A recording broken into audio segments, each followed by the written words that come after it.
Hello, everyone, and welcome to another episode of Idiot Investor. I'm Justin Alexander, and we've had a pretty wild week. We have 7 minutes left before we close, so figured I'd do a episode while we're market's still open. Maybe something dramatic will happen. Go to the moon, or maybe we'll skyrocket. Or go down. I doubt it. Utilities doing very well today. Happy about that. Could have bought in the dip at 120 and rode it to 131. I could have done that with a lot of things this week. Hope you took your opportunity to get into growth. I did. About one share of VUG, 205. So that's pretty much a low for the week. I was happy about that. Let's see what momentum kind of pullback was. It wasn't as great. And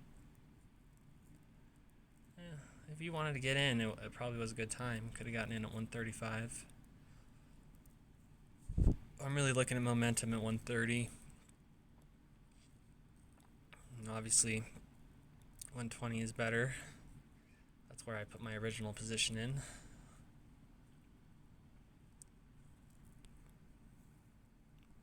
See how tech's doing. Up 0.6. It's about what the market's doing. No, 0.25. So that's what growth is doing. Well, 0.37. But value has been doing well this week. 2.7 this week versus down 1.5 for VUG. Extended market has had quite a good rally. I think it's getting a little too much to start buying. I'm thinking 120 if you want to get in. This is good if you already have the S&P 500. This is everything but the S&P 500, basically. Holds Tesla and a bunch of other stocks that wouldn't be in there. Obviously, gold and gold miners continue to kill it. So hard to get into. I wish I would have bought in this dip here back in June. Even that wasn't a great pullback. I was waiting for 25. It got to 25.50. Whack. I'm looking at VNQ and it just won't get there. I want it at 76. It almost got there this month. And just won't do it. Just won't do it this month. Already got in at 85, so I want to put in one at 75. Ride it to 95.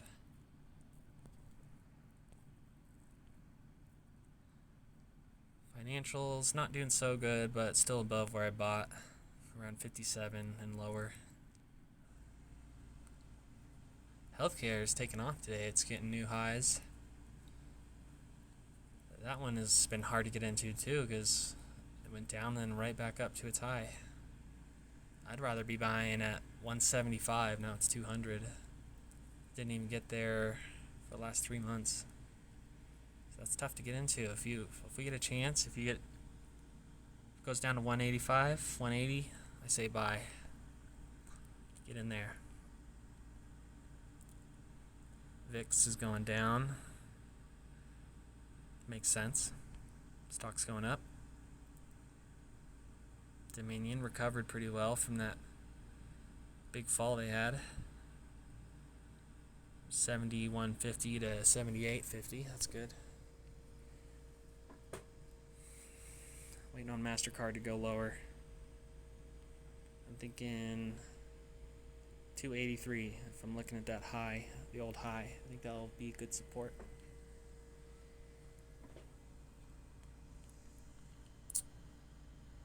Yeah, I love AbbVie. I thought about selling at 100, but I'm just going to hold it all because it pays such a good dividend, such a low PE. That's absolutely worth it. Look how much money they make. All these other drug makers, like PFE, I bought the dip on that, and that's doing well. Mainly bought at $33. Next Era, utility, absolutely killing it. I wish I bought. Telling you, I wish I bought that, man.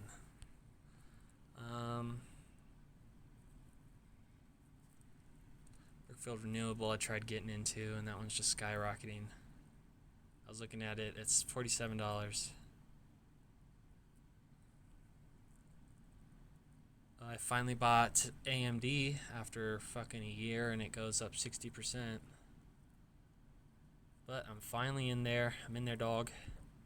I bought it 52.50, and I'm looking to buy more at 50.50. That'll be good support. 46 is as low as it got. Other than here, it got to 36, so even that's not bad. I mean, it didn't go down to where I started in August, $30. So I like AMD. I think they're gonna do well. I think they're way overpriced, but I think it's gonna continue to do that. Albi, the lithium producer, doing very well off all that Tesla hype. I like that. I got into the iClean. I don't know if I shared that. I think I did, but I bought $13.50.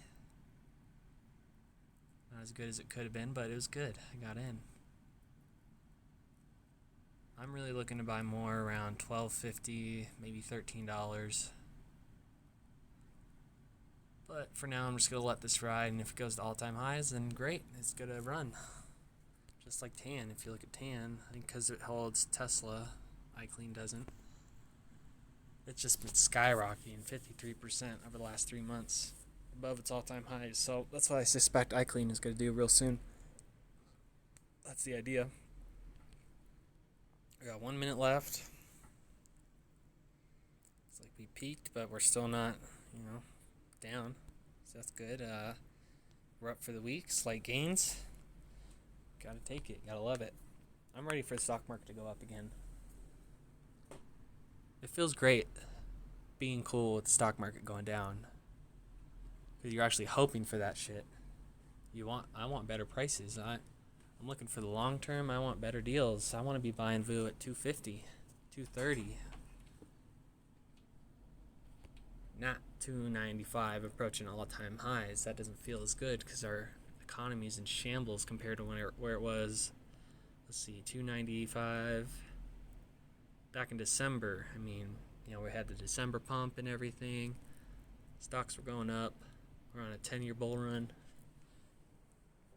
But I'm ready for them to go up. If the Fed's going to inflate asset prices and all that, well, you got to be in there, and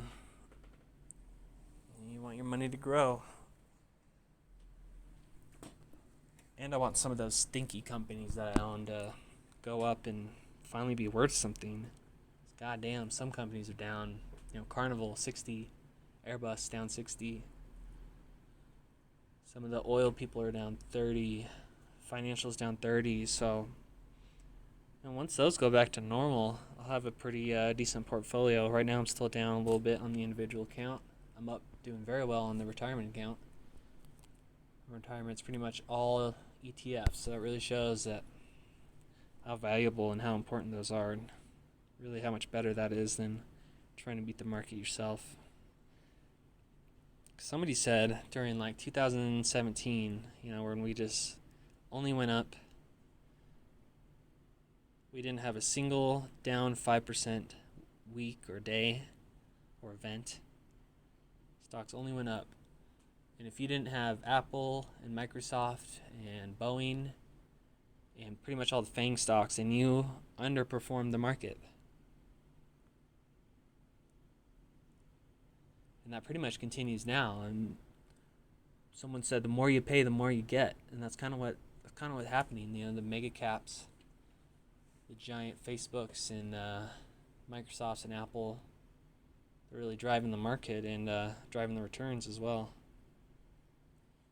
So once we see kind of a return to the mean, hopefully everything else goes up and we get a pretty decent rally. I mean, even if tech stays right where it is and everything else goes to their old lows or old highs, then we'll be on quite a rally. So that's the market today and this week. Not too wild, not too volatile on the downside. We had earnings season starting up. The banks reported.